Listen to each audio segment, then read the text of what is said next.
Hey, Shalom Aleichem, everybody. Welcome. Today, as we put in the flyer, we're going to be doing Pirkei Avot. Uh, Midas B Leilu Nishmat, the deceased that were buried today in Eretz Yisrael. Midas B Ufuah Shelema, all the hostages, all the chayalim, all the anyone that's sick or whatnot. B'ezras Hashem. Um, so just to give a bit of a preface of this shiur, I just want to change the view. Also, just one sec. Uh,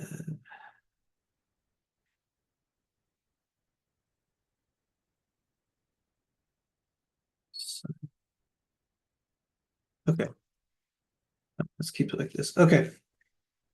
Um, so just a preface to this series to Pirkei Avot.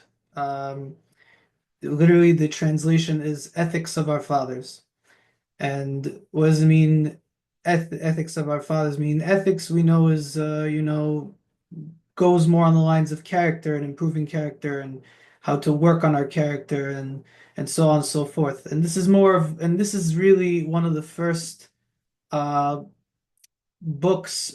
It's a Mishnah, which we talked about before. The Mishnayot were uh composed by the Tanaim that were basically oral law that was the original oral law. So this is what Pirkei Avot is. It's Mishnayot. And this is the besides Sefer Devarim, which is one of the five books of Moses, this is the first Musar of oral Torah, as far as I know. Meaning, Musar is what's known as ethics, also. And this is more of there's a lot of topics in Torah, like the parasha that we read, the Nevi'im, and other things, Tanakh.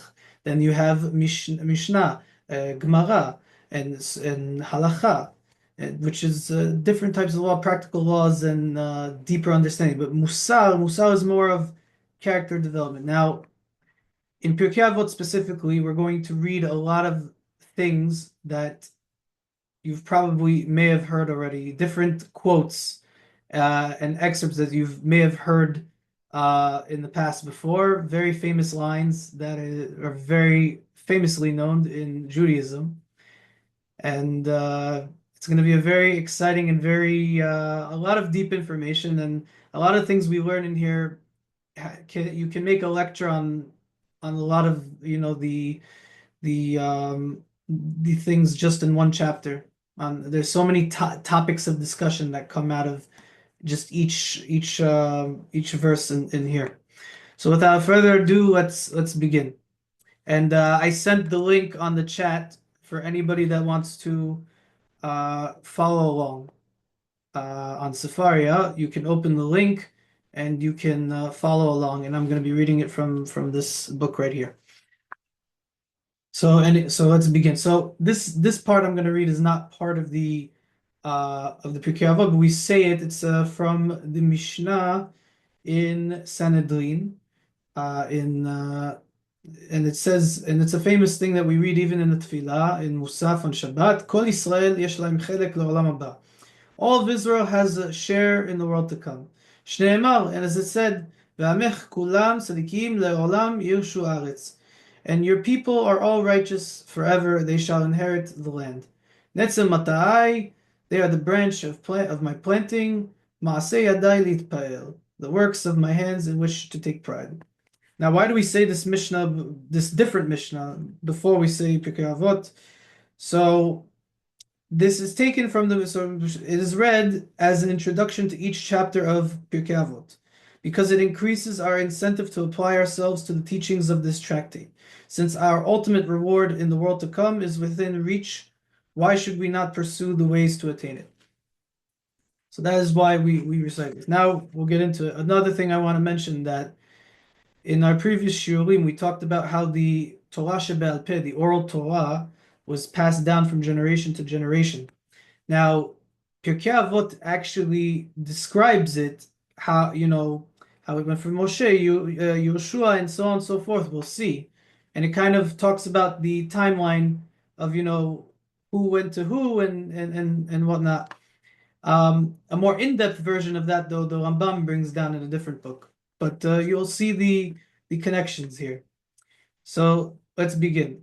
So Perek Aleph Aleph. Moshe kibel Torah misinai. Moses, Moshe Rabbeinu, received the Torah at Mount Sinai. He received the whole Torah.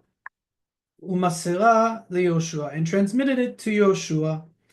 VeYoshua laZekenim, and Yoshua transmitted it to the Zekenim, the elders. Uskenim laNeviim, and the elders transmitted it to the prophets. Unbiim masera leAnshe Knesset HaGedolah, and the prophets then transmitted it to the men of great assembly, the Anshe Knesset HaGedolah. So who is the Anshe Knesset HaGedolah? The men of the great assembly. This group of 120 sages were the leaders of the Jewish people at the beginning of the Second Temple era, and we see some of their books are in Tanakh. They included the last prophets among them: Ezra, Mordechai, Hayudi from Purim, Haggai, the prophet, Zechariah, and Malachi. There's three of them here from Triasa, the 12 prophets. So, and as the sages put it, the assembly restored the crown of the Torah to its pristine splendor. They laid the foundation of liturgy, edited several of the scriptural books, provided for the intensified study of the oral Torah, and enacted many ordinances designed to prevent laxity in the observance of the commandments. So this was the Anshe Knesset HaGedolah. Now, Hem Amru Shlosha Devarim. They said three things. Hayu Metunim Badin. They said, be deliberate in judgment. V'ha'amidu talmidim harbe. Develop many disciples. Ve'asu siyag la Torah. And make a fence or build a fence for the Torah. What is now? So let's explain it a bit. They said deliberate in judgment, meaning to be strong in a sense with judgment, and develop many disciples, and basically have do the right judgments when it comes to the Torah, and develop many disciples. In a sense, it hints to uh making more or sponsoring or whatnot to bring more Talmidei Chachamim, meaning teach Torah. That's kind of what it's speaking about.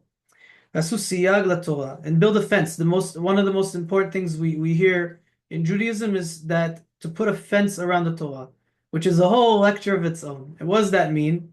So it says over here, a fence, protective bounds for the Torah. Enact provisions and cautionary rules to safeguard against transgressions of the laws of the Torah itself. For example, the rabbis forbade even the handling of certain utensils on Shabbat, lest one use them to perform labor forbidden by the Torah. So we learn from this that this is the laws of the rabbis. What is the laws of the rabbis? We have laws of the Torah, deoraita, as we say, and then we have laws of the Rabbanan from the rabbis. And so why did the rabbis, decree upon us laws that we have to follow? It's because of this verse here that says, "Ve'asu siyag la Torah," build a fence around the Torah, so that we build fences so that we don't come to break laws. And there's many examples of this, as it says in Shabbat. There, for example, famous halacha. There's a Torah law regarding Shabbat that a person cannot fix a musical instrument on Shabbat. So the Rabbanim decreed upon us that in order to avoid chas shalom coming to fix an instrument on Shabbat, we also can't, and Sfaradim, and this is more for Sfaradim, and Ashkenazim, but there's other parts of it, but for Sfaradim mostly, that means that on Shabbat you can't, clap and make a beat like like snap and or tap and make a beat. You're allowed to clap as a round of applause for somebody. But this is this for why am I bringing this up? Because this is a dirabanan. This is a law from the rabbis, so that we will not come to violate the Torah, as it said, and it says in Sefer Devarim that will not divert from the rabbis' teachings and their decrees, yamin or small, meaning from the Torah you have to follow the rabbis as well as the Torah. That's what the Torah says. Fine. Any questions? Okay, let's continue. Shimon HaTzadik. So we see also the passage, how the oral law, the Torah was, we see from Moshe, Yoshua, and then now. So now we go to Shimon HaTzadik, which comes after, and this is the line of people goes. By the way, Shimon HaTzadik is buried in Yerushalayim. There's a mikveh over there, free mikveh, very nice, in an Arab village called Sheikh Jarrah. Many of you maybe have heard of it. You get a lot of protests of Jews trying to give it back to the Arabs, Rahman al. But yeah, the Shimon HaTzadik is buried in Yerushalayim. So Shimon HaTzadik, the famous Shimon HaTzadik, היה משיירי Knesset HaGedolah. He was among the members of the Anshe Knesset HaGedolah. הוא היה אומר, he would say, על שלושה דברים העולם עומד. On three things, the world stands, or it says depends here, but it stands. So what are these three things? Al HaTorah, ve'al Avodah, ve'al Gemilut Chasadim. On Torah study, on the service of God, and on the bestowing of kindness. So and these are the three things that the world stands on. So Torah study means the study Torah, for a person to dwell in the Torah, so we know that there are people that study Torah all day and night. Some big tzaddikim 10 hours straight study Torah. There's a big segula to study Torah in quiet, in Ta'anit Dibur it's called, in quiet for 2 hours straight for 90 days, and it's a big segula for good things. Very hard thing to do. So, but the Torah study is very important. It says actually that the world, we know that today that we have to realize, we all think that when people learn Torah, they're just learning, they're just sitting. It's much harder than having real jobs. You'd be surprised. And they sit and do that, and they're the reason why the world still stands to this day, is because they sit and learn Torah full time. And we need to appreciate this, I think. As long as they're doing it they're not hurting anybody by doing it, as far as in a marriage sense and whatnot. If they're doing it in the right way, where they're learning full time, and it's not causing any harm to anybody, we should praise these type of things. So now, what's the avodah? The service of God, the sacrificial service in the temple and in the absence of the temple. So study of laws regarding the service. So study of halacha in its broader sense. Service refers to prayer and the performance of commandments. So the avodah means to do mitzvot and also to pray, to daven. And gemilut chasadim, kindness, bestowing kindness,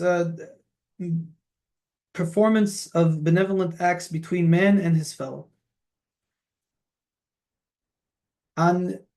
Antignus, ish socho kibel mishimon hatzadik. So Shimon HaTzadik taught Antigonus.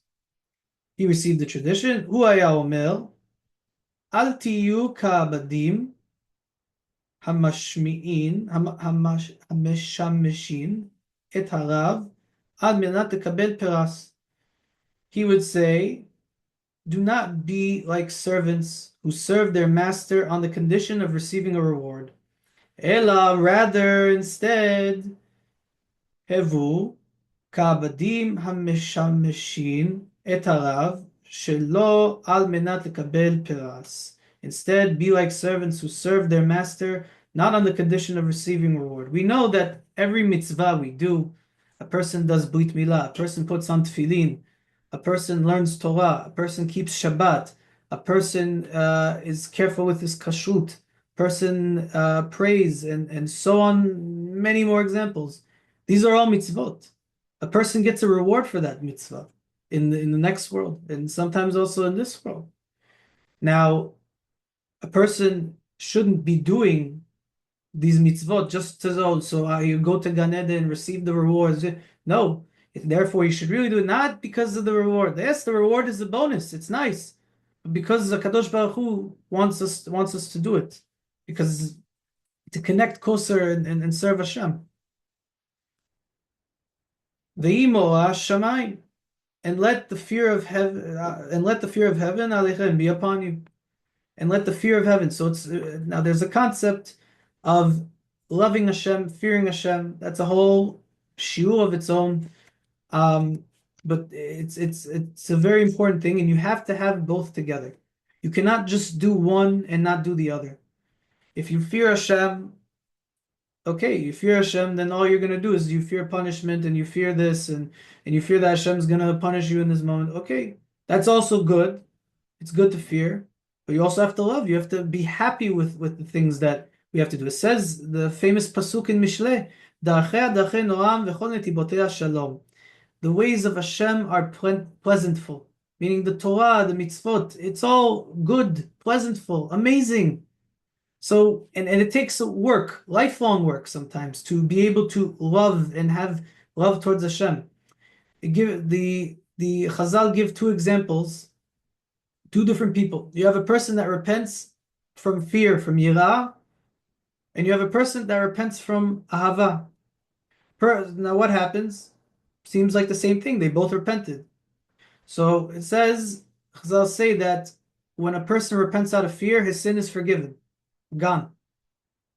However, if a person repents out of love, then not only is his sin forgiven, but also his previous sins turn into mitzvot. So, Be'ezah Hashem, may we be able to fear and love Hashem, because you need both. Same thing with, we have mitzvot aseh, mitzvot lo ta'aseh. For example, like tefillin is a mitzvah aseh, Shabbat is a mitzvah lo ta'aseh. You lo ta'aseh melacha kol Shabbat. You can't work on Shabbat. So when somebody is, about to do a melacha by accident, you have to have the fear. I can't turn on this light. Fear of Hashem. But then when I'm so excited about fear, it's something that you have to do. It's a positive. So you see the difference of ahava yira. Any questions on that? Okay. Yoseh ben Yoezer. These names are kind of difficult sometimes. Ish Tserada, a man from Tserada. Veyoseh ben Yochanan. Ish Yerushalayim, a man from Yossi ben Yochanan, a man from Yerushalayim. Kiblu mehem. They received the Torah Shebel Peh. Yoseh ben Yeozer, Ish Tserada Omer. So now this is Yosef ben Yozel the Ish from Tserada, which is a place. So he says, Yehi betecha bet ve'ad lechachamim. Let your house be a place of meeting for sages. Ve'eve mitabek ba'afar aglehem. Become dirty by the dust of their feet. Ve'eve, and be one. Shote batsama et dibrehem, and be one who drinks thirstily their words. So let's mefaresh this a bit, explain this a bit deeper. Attend to their needs. In the Mishnaic times, the teacher sat on a bench and his pupils sat on the ground. Thus, Yossi ben Yozel exhorts us to become loyal and disciples of the sages. It also means, this is more my thoughts and whatnot, but it also really means that spread Torah in your home. have a rabbi speak in your house and invite some people if it works for you, of course, and then do that. It's a big mitzvah. Have do hospitality for sages. Invite a rabbi to your house, stuff like that. Honor the sages. We have to, and it's also another thing that we should also realize, it also means to look up to our sages. We should look up to people. In today's generations today, we look up to all these famous celebrities that all they do is do shtuyot and just make tons of money. But these are not the people that we should, as a Jew, these are not the people that we should look up to. The people that we should look up to are the people that are wise in Torah, wise, understand Hashem, understand the purpose in this world. And those are Gidolei Hadol, the big rabbis of the generation, the sages Chazal, people like the Ben Ish Chai, Rav Ovadia, and the Chida, Rav Chaim Kanievsky, and so many others. These are the people that we should look up to. It's I remember this when I was younger. We all look up to, as a kid, you all look up to all these famous people, celebrities and whatnot. And when I realized this, I realized no, these aren't the people to look up to. It's these people, the rabbanim, the big, the true big rabbanim, not the fake rabbanim, but the true, the serious rabbanim, the big tzaddikim. These are the people that we should look up to. These are the people that we should take examples from. These are the people that we should learn from them. It's a big inyan to read biographies of rabbanim. It is considered a limud Torah. This person shouldn't always do that, but it's also very good to do. Okay. We did Daled. Okay. Hey. So Yosef ben Yochanan, Ish Yerushalayim. So Yossi ben Yochanan, different Yossi. He was a man from Yerushalayim. Omer, he says, Yehi betecha patuach levevacha vayu aniyim bnei betecha. Let your house be open wide. Let the poor members of your household, and let the poor be members of your household, meaning do hospitality. So make your home a center of hospitality.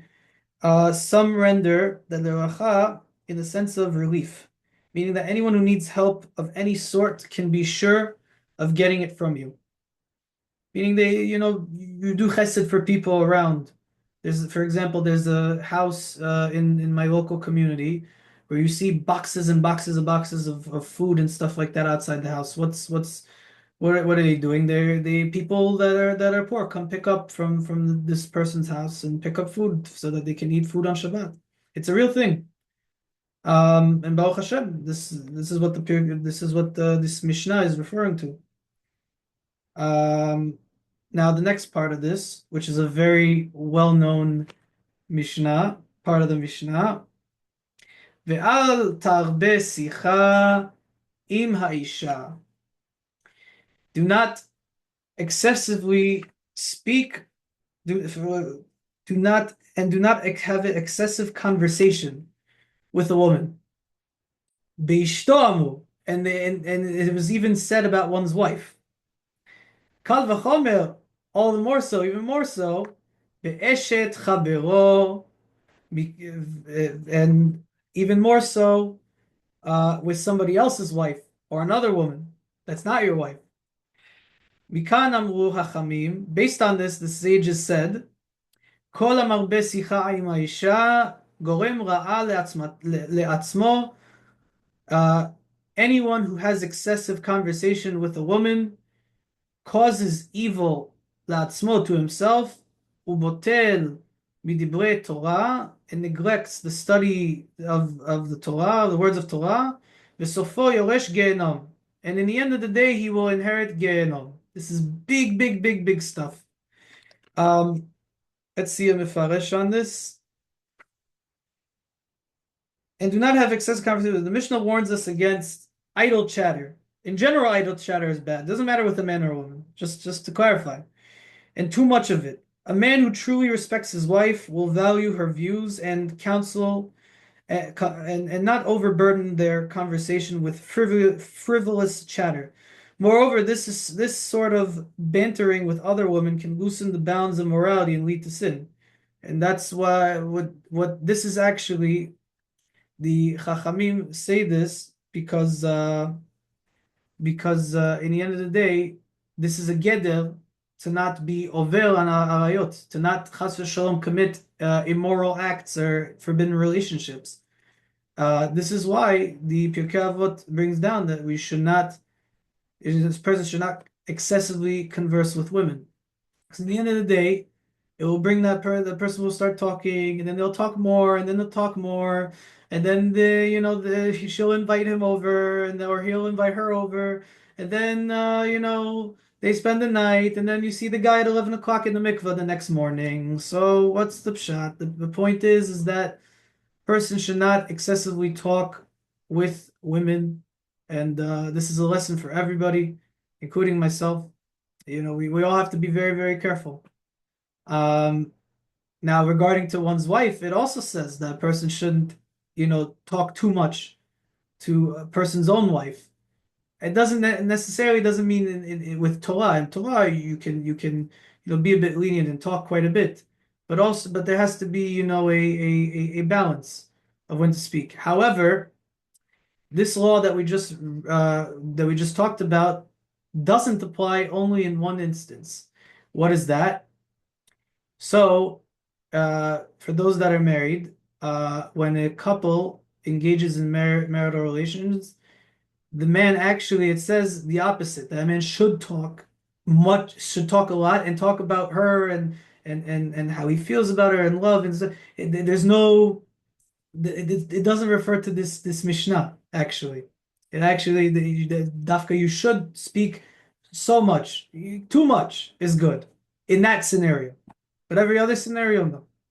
Especially with somebody else's and there's so many shiurim, halachot, and so many lessons to learn from this specific part of the Mishnah. Any questions about that? Big stuff, really big. Any questions? Okay. Yoshua ben Perachia, Benitai Harbel. Yoshua ben Perachia, okay, fine. Nitai Arbel. Kiblu mehem.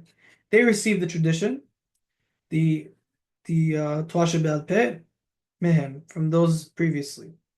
Yoshua ben Perachia Omer, he says, Aseh lecha Rav, accept upon yourself a teacher, Rav, like rabbi. Ukne lecha chaver, and acquire for yourself a friend. Teheve dan et kol ha'adam lechaf zichut, and judge every person favorably. This is also very, very, very important day-to-day things that we do and we need to do.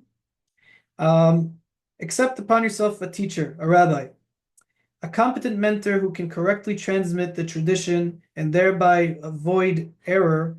Be willing to submit to his guidance, for without a mentor to respect, a person is directionless. So, to explain this better, every person has to have a rabbi. Every Jew has to have a rabbi that guides them, that they can talk to, that guides them spiritually. And Hashem gives that rabbi divine inspiration, what we call siyata dishmaya, to help guide a person in the right direction. But every person has to have it doesn't mean that every Joe Schmo can be a person's Rav. You have to have a Rav that you have to know that the Rav is Yireh Shamayim, has fear of heaven, has love for Hashem, knows his halachot, his gemarot, his knows Torah law very, very, very, very well. And that what makes a rabbi. Also knows how to guide people the right way, has that experience. And it's important because without a guide, we just do random things. We will just do whatever we want. Even there are religious people, unfortunately, that are just starting to become religious or have been religious and they don't have a Rav, they don't have guidance, and you see them doing very peculiar and weird things, and unfortunately, some of them develop issues and because they don't have guidance, and sometimes they make themselves go crazy, and that's why they end up either not being religious or end up in a very, very bad place. We see this happen, unfortunately, way too often, Rahman Litzlan. But this is why it's important to have guidance. If somebody, for example, needs a therapist, to have a therapist, and many other things. You know, we're not smart. You know, we're not. Baruch Hashem, Hashem gave us minds and made us smart, but there are things that are beyond us that you need a rabbi for to get, and especially spiritually to guide. Person, let's say, person wants to take on this mitzvah or that mitzvah or not even mitzvah, take on this halacha. Person has to have guidance. Without guidance, you forget you know it. A person can really fall and lose themselves. That's why the Mishnah says this. Now, Knei lecha chaver, a friend with whom to jointly engage in Torah study, means more like what's called a chavuta, a study partner, but also a friend. So it says, o chavuta o mituta, either companionship or death, meaning a companionship of Torah with a friend, similar to David and Yonatan, as it says in Tanakh, that they had such a love and connection with each other that it was such a amazing bond. I have a friend like this actually, that it reminds me of David and Yonatan from the Tanakh, and it's a beautiful thing, and this is kind of what it's talking about. Rashi suggests that our Mishnah means that one should acquire also sefarim, books on Torah, because they are the biggest, they are the best companions and are essential for acquiring Torah knowledge. It means a person should buy, have a nice library. That's why you see in Jewish homes, they have very nice libraries. Um, I also agree. I, however, think, get a good amount of books and make sure you read them. Some people have books on their shelves and they don't end up reading them, unfortunately. Um, okay. And we said, oh, and dan et kol ha'adam lechav sechut, and judge everybody favorably. What does it mean to judge everybody favorably? Look, person may do wrong, and the person may make a mistake. Judge him favorably. You don't know what's happening to him. Maybe this happened to him. Maybe he that was unintentional. He didn't know. There was a guy in my shul that used to come and pray, and used to come in after Shemona Esrei. He used to come late, and he used to come late every day. And I was like, okay, guess it's hard for the guy to wake up. I don't know. So then the guy was actually telling me that unfortunately he has bathroom issues in the morning, and what happens is that he finds himself having to put on his tefillin, take off his tefillin, use the bathroom a few times before he ends up getting to shul, and then he's able to pray. And that's why he would come late to shul. And it's very interesting because somebody could have been like, "Oh, he just doesn't care. He just doesn't." No, we have to judge people favorably. Even you could say for a guy. There was one time that there was a black guy, African American. I was driving in a African American neighborhood, and I guess one of my tire caps fell off my wheel, and all of a sudden it's at night and I'm at a red light and I see African American running towards me, and I'm like, this guy's probably I thought this guy's probably gonna try to do something. I don't know. I was just with I was on the phone with my father. I was about to like drive away. Then the guy comes and was like, your tire cap fell. So I was like, oh, okay, just put it in the window. But oh, nice guy, but still it was very scary. But we have to judge favorably, especially to Jews. Okay. ניתאי הארבל אומר, הרחק משכן. So Nitai Arbel says, הרחק משכן רע. Distance yourself from a bad neighbor, ואל תתחבר לרשע. And do not associate with a wicked person, ואל תתייאש מן הפורענות. And do not despair, get depressed, down, sadness, mina puanut, of the retribution. So tells us to distance yourself from a bad neighbor, person that does bad to you and or swindles you and whatnot. Um, the doctrine of divine retribution, that Hashem eventually punishes the wicked, is one of the foundations of the faith. As we said, HaKadosh Baruch Hu ma'anish l'reshaim u'mishalem psacha tov l'tzadikim. HaKadosh Baruch Hu punishes the wicked and rewards the righteous. Even though it may seem slow in coming, one must remain confident that there will be a time of judgment for each person and every person. Otherwise, a good person may come to feel that evil and dishonesty will always be ascendant. This passage can also be interpreted, do not despair because of punishment. So, meaning, what I mean, don't, okay, you did an Avera, don't get down on yourself and get depressed. That's dafka what the Yetzer Hara wants you to do. No, you should keep on going. Don't give up. It says, a tzaddik will fall 7 times, will still get back up. That's what makes a tzaddik a tzaddik. Yosef a tzaddik wasn't a tzaddik because he never sinned. He was a tzaddik because he was close and he sort of made a mistake, but he got back up and saved himself.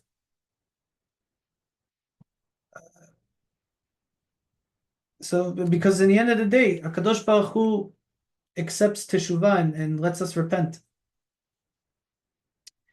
Yehuda ben Tab'ai v'Shim'on ben Shatach kiblu mehem.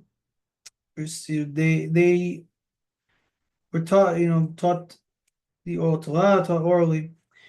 So Yehuda ben Tab'ai Omer, he says, Al ta'as atzmecha ke'orche hadinin. Do not make yourself an advocate who arranges pleas before a judge.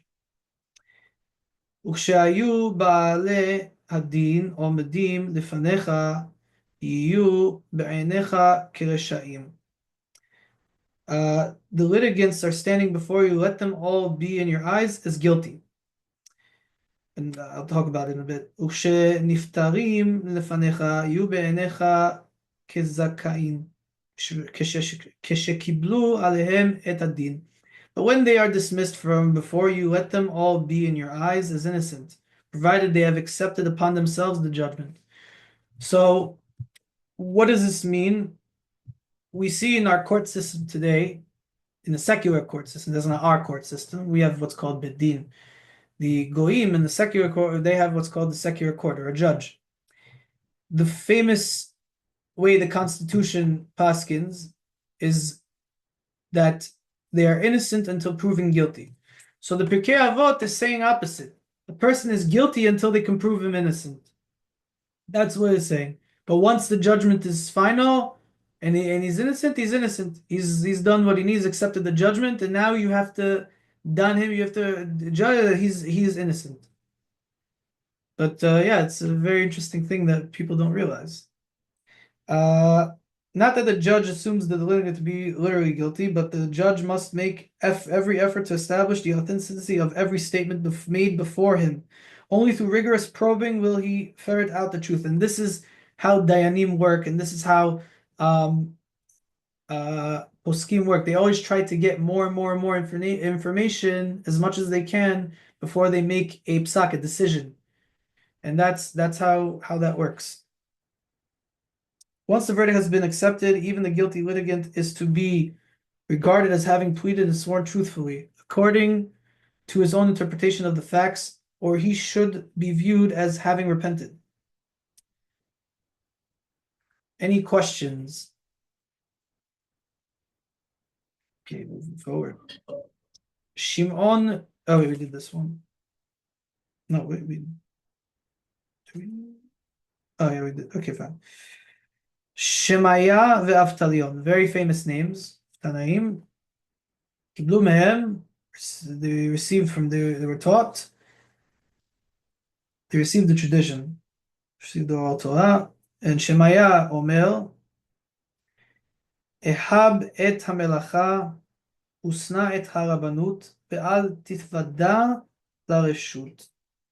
So he says, love the work, and usna et harabanut, despise the lordliness, and do not become overly familiar with the government. This is going to need an explanation, so let's explain. Take care when speaking to witnesses and litigants, lest the direction of your interrogation give them a hint on how to fabricate their testimony to tell you what they think you are seeking. So that's what that is saying. It's also oh wait, oh, I read the wrong one. Spies awareness. Do your uh utmost to avoid holding positions of dominance and leadership, for they shorten the man's life, and that's according to Rashi. Shun pompousness and rank.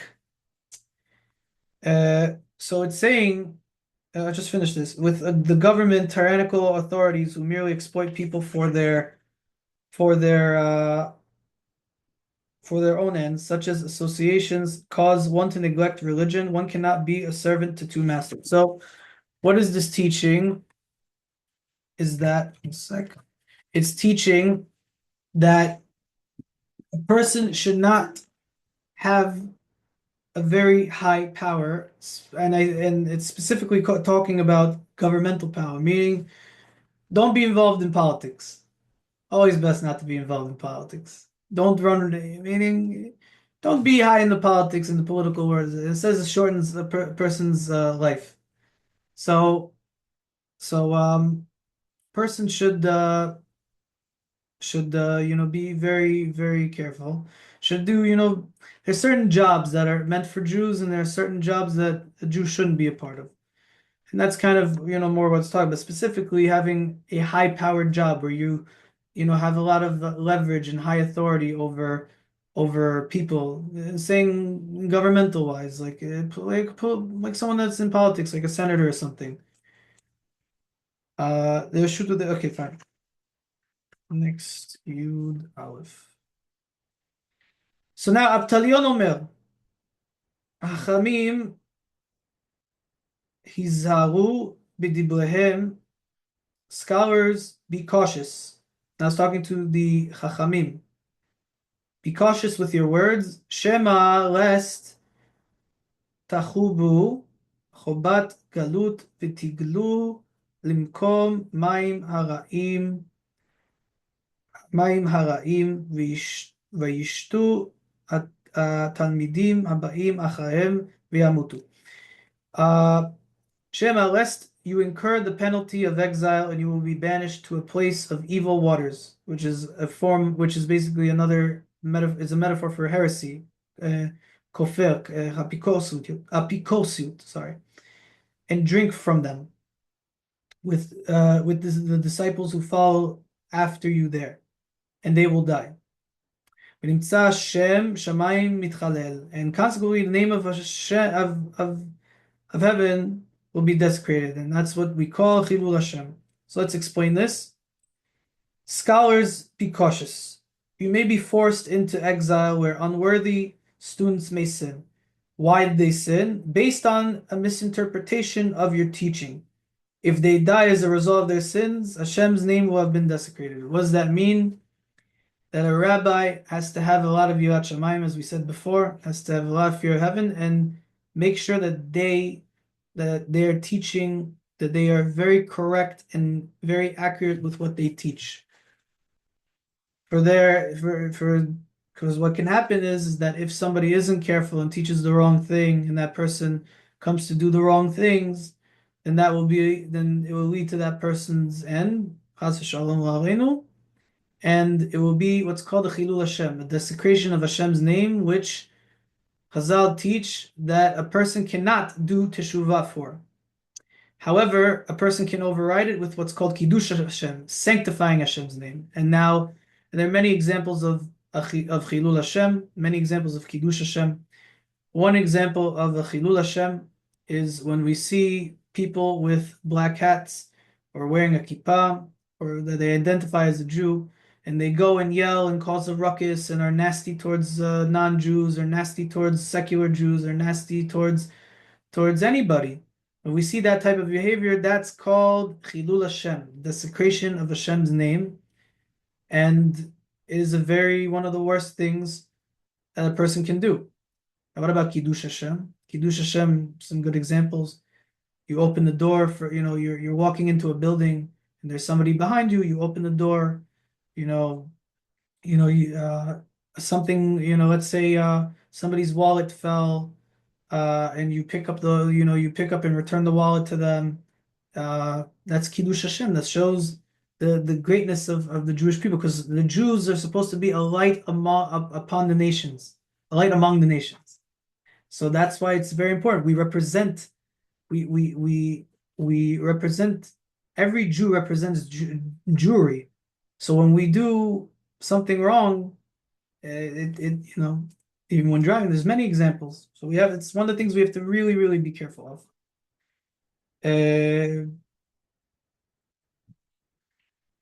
Hillel v'Shamai, famous names. We see them in many Mishnayot, the Tanaim. Bet Hillel v'Bet Shammai. We go by, when it comes to halachic matters in the Mishnah, we go by Bet Hillel, and when Mashiach comes, we will go by Bet Shammai. That's a whole explanation of itself. And it was because why Bet Hillel over Bet Shammai? They're big chachamim, both of them. But Bet Hillel was more humble. And it's a very important thing to know that one of the best things that a person can work on themselves as far as character traits is humility. The more stubborn, egotistical, pride-oriented a person is, the more wicked that person becomes, and the more it's hard. The person has to really humble themselves. Moshe Rabbeinu was the humblest man on earth. Tzaddikim are usually humble people. We all have to have that humility. B'ezras Hashem. So Hillel v'Shammai, Kiblu mehem, they received the tradition. Hillel says, Heve me'atalmidav shel Aharon. Be among the disciples of Aaron, not Aaron like Aaron a Kohen, but someone from the Mishnah Gemara named Aaron. Oheb Shalom, famous Mishnah. Oheb Shalom verodef Shalom. Oheb et haberiot umikareban umakreban laTorah. Loving peace. Ohev Shalom, love peace. Rodef Shalom, pursue peace. Ohev et haberiot, love people, and bring them closer to the Torah. So and this is also part of being humble. Person always has to chase peace. When there's a quarrel, find the peaceful method. Try to always make shalom between people, especially kal v'chomer, even more so between a spouse, also between children, always, or between parents. Always, it's very important that a person always pursues peace, always wants to make peace. And even sometimes there are people that will go to great lengths to make peace. For example, a friend of mine, he parked near a driveway of somebody that is a very tight area, and they were unloading stuff coming back from Pesach last year, and the neighbor got very, very, very mad, very, very mad, and yelled at him. So a few days later, he tried to go back and knock on his door to apologize and everything, and the guy didn't want to have it. Happens to be his father. Uh, this guy's father is very well known to calling people to wake them up to come to shul on time in the morning. So there was a guy that he called. He has a list of people, and the guy got very angry at him. He's like, "No, don't call me. Don't this, no that." He got very upset. So he's like, "Okay," and he tried to go and apologize many times, and the guy was like, "I don't want to have anything to do. No, don't talk to me. Don't talk to me." Very nasty guy. And he kept on trying for years. He kept on trying, and at one point it was before Rosh Hashanah, and he told somebody that in the same shul about this story. So he's like, I don't believe you. Show me. So he went and he tried to apologize, and the guy gave him a nasty attitude. He was like, "Are you crazy? It's a few days before Rosh Hashanah, and this is how you act. How dare you?" So person always has to try to humble themselves and pursue peace. It's a very important thing to do. So Aaron in the Talmudic literature, Aaron is described as a great peacemaker who went to great lengths to make peace between man and wife, and between Jews that were fighting each other just now. So we should all try to do that if we know how to do that, but especially within ourselves and with the people around us, we should always try to pursue peace. You're at Yud Gimel. So now the next few Mishnayot, Hillel is speaking because it doesn't give a name. It says Hu Haya Omer. So it's Bet Hillel speaking. Hu Haya Omer Negid Shema Abad Shemeh. He who seeks renown loses his reputation. Udla, he who does not, Mosif Yasef, increase his Torah learning, decreases it. Udla Yalif Ketala Hayab, he who does not learn Torah altogether, death he deserves. Ud Ishtameash Bitaga Cholaf. And he who exploits the crown of the Torah shall fade away. Let's explain. So selfish ambition to attain fame often results in one losing his reputation entirely.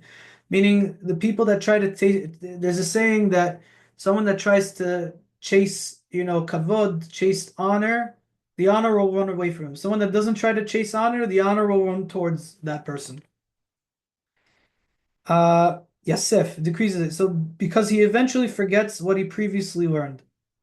That if a person doesn't keep on learning Torah or do what's called chazara, as we say, relearning it, they will forget. So that's why in Gemarot and in Yeshiva, we see people are very stringent to do chazara, repetition, and go back over. Someone who is totally ignorant of the Torah's wisdom lacks the precious teaching that is the Jew's primary distinction of what value is his life. This is Rabbeinu Yonah says this. And he who exploits the crown of the Torah shall fade away. This refers to one who abuses his Torah knowledge by using it as a common tool for selfish gains. Rashi explains that such a person forfeits reward for his Torah study in the hereafter, since he has already gained materially from it in the present. Meaning somebody who learns Torah not for the sake of it, but the sake to use it to do bad to people or something like that. This is what it says, yeah. Okay. So now he continues. Huaya Omer, famous Mishnah. Im en ani li, mi li. Complicated. Im en ani li, mi li. If I am not for myself, who will be for me? Uchshe'ani le'atzmi, ma ani. And if I am for myself, what am I? V'im lo achshav, ematai. And if not now, then when? Uh, famous, so many things about this one Mishnah. Let's see the commentary. This threefold diktum refers to man's spiritual goals. Im en ani li. If I am not for myself, if I do not rouse my soul to higher pursuits, meaning grow spiritually, do teshuvah, work on my midot, work on character, do more mitzvot, who will rouse it? Who will take my neshama and raise it higher? Boy, we're just going to wait till the end when it's too late? If I do not fulfill the commandments, who will fulfill them for me? As we said, and if I am for myself, even if I make the successful effort to grow spiritually, there is still so much more for me to do. Consequently, I can never be satisfied with my present situation. So some comment that although man must work hard to perfect himself, he must not forget that he is part of a group that both helps him and should share in his accomplishments. Meaning it's a person should always work on themselves and always strive to get higher and higher and higher. Yes, you won't get 100%, but you have to try. It's enough the fact that a person tries to go 100, to try to go 100. It's enough that person actively tries every day. And that even is a person needs to try every day. And it says here that a person should have friends, similar to this, share in a group like this. A person can't do everything alone. A person has to have friends. When we forget about our friends and we try to take on everything by ourselves, we end up becoming twisted, getting into despair. We need friends. It's important to have friends. Like it said, Uh, Next Mishnah. Uh,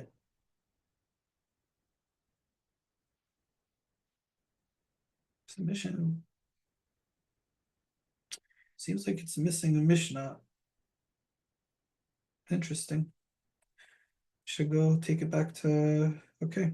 I think yeah, the one of the Mishnayot, yeah, it goes from Yud Daled to Tet Zayin. There's no Tet Vav, but the commentary has.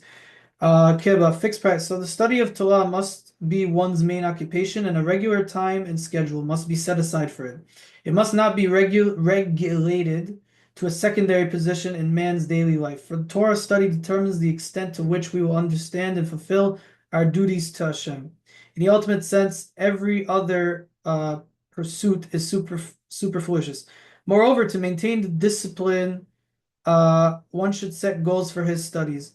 And do much. The righteous promise little, but do much. The wicked make good promises, grandiose promises, but do little. So it's saying that a person should make Torah the ikar, the main, and his work the secondary, as it says in Masechet Berachot Lamed Hey Amud Bet.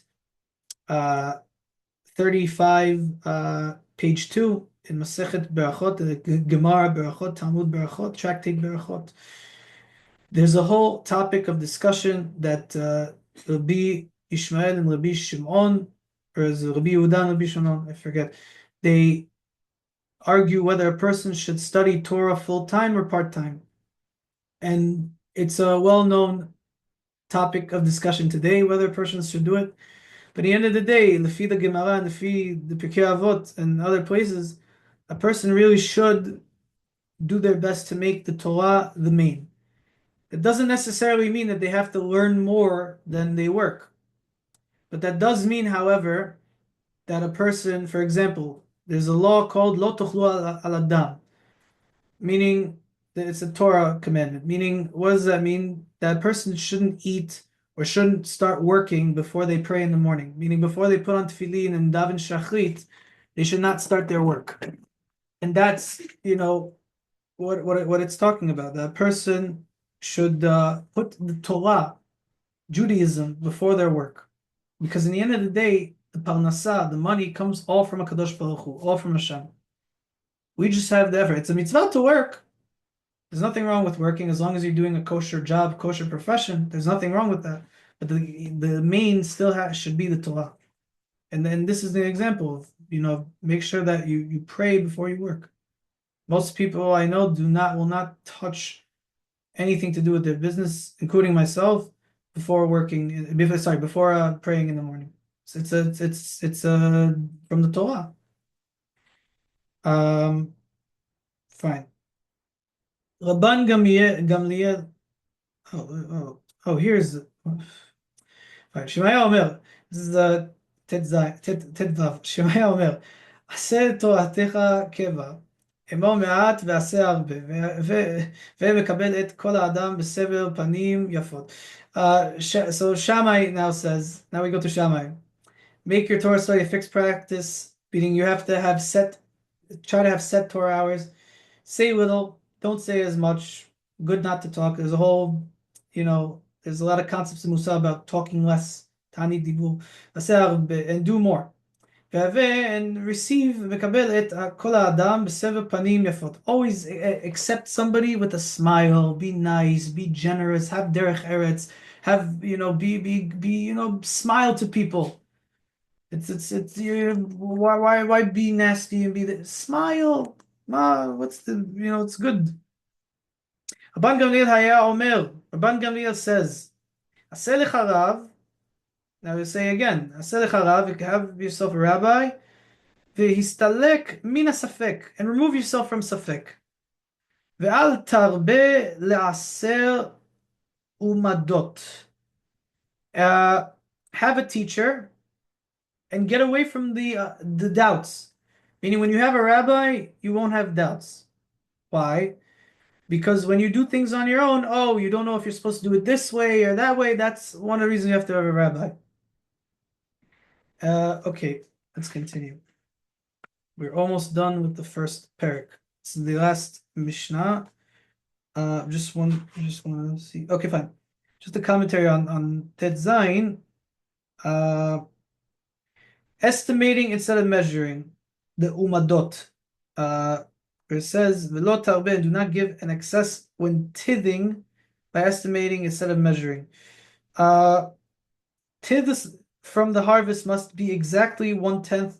The allocation is to be precise, not arrived at through guesswork. Meaning it has to be precise and you can't guess.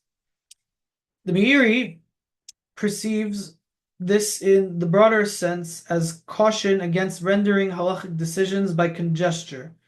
One must meticulously examine the law until it is entirely clear to him, or else he should consult others. Meaning, when you give over a psak, you have to be very sure. When you do certain mitzvot, this is like what we were talking about in the past. A person has to be very precise with mitzvot. Like I said, the tefillin has to be in a precise spot. Precise spot. The bleat also has to be done precisely, cut in as well. Actually, the best example is shchita. Shchita has to be done precisely, no nicks on the knife.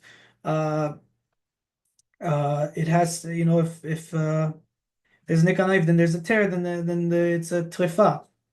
Then you can't eat the animal. So there are many things that.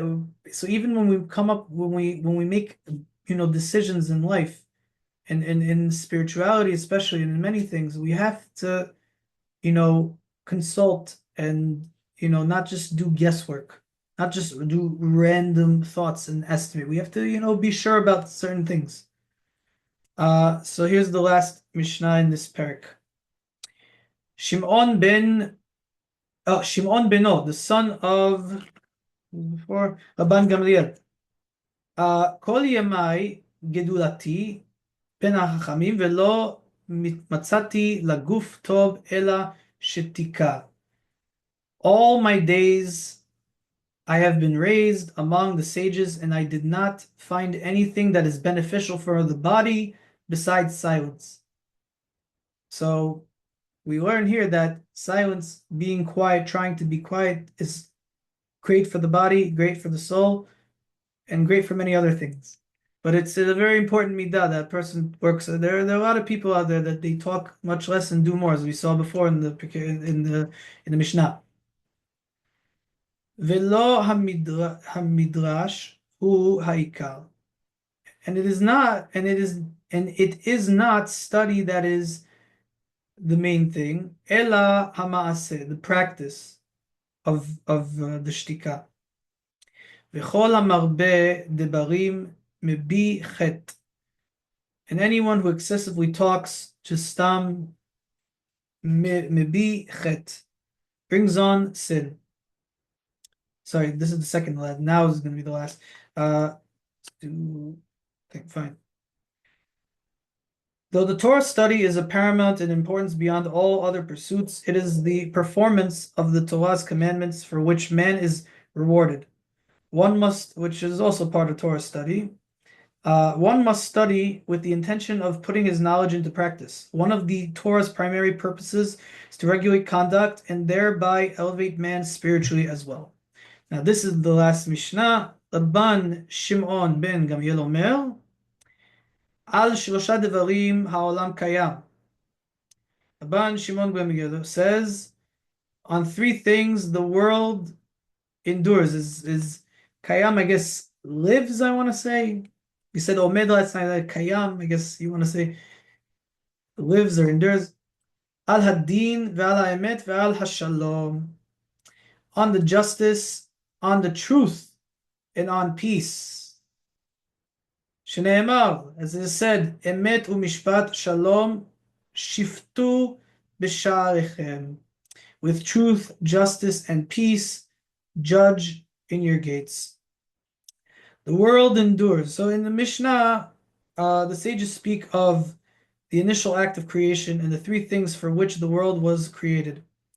Here the reference is the spiritual forces through which civilization is sustained. So that's what it's talking about. And let's just talk about it a bit here. the justice that, the world is just and Hashem is just. Ve'ala emet, the truth. The truth, always the truth is very important. Torah emet, Moshe emet, v'Torato emet. It's always important. You can learn from this also that persons should always be truthful with others. Yes, there are very rare times to lie, which can be discussed in a shiur of halacha on lying and whatnot. But really, a person has to be truthful. When it says it is 8:35, you have to say it's 8:35, not 8:30, or that you have to be honest. That's why when you say, "Oh, I'll be there in 5 minutes," don't say that. Say, "I'll be there in about 5 minutes." So you get around that time, not exactly, because then you're putting yourself to be in that time. And it says it's clear-cut pasuk in the Torah, lo tishagud, you should not lie. We're supposed to be 100% truthful. And these are one of the things that the world is kayam on. And peace, as we said before. And that is the end of this chapter. Rabbi Hananiah ben Akasha Omer. The Rabbi Hananiah ben Akasha says, "Tzah Kadosh Baruch Hu lezakot Yisrael." Desire. This is not part of Pirkay Avot. This is just the end of each chapter. We say this. Desire did the Holy One blessed is He to confer merit upon Israel. לפיכך, therefore, הרבה להם תורה ומצוות. Therefore he gave an abundance to them of Torah ומצוות. שנאמר, אדוני חפץ למען עסוקו יגדיל תורה ויאדיר. Hashem desired for the sake of Israel's righteous to make the Torah great and glorious. If we had a minyan, we could have said Kaddish, but we do not. Zah Hashem, maybe in person. Maybe we'll do a shiur in person, we will. This concludes our shiur for tonight. Any questions?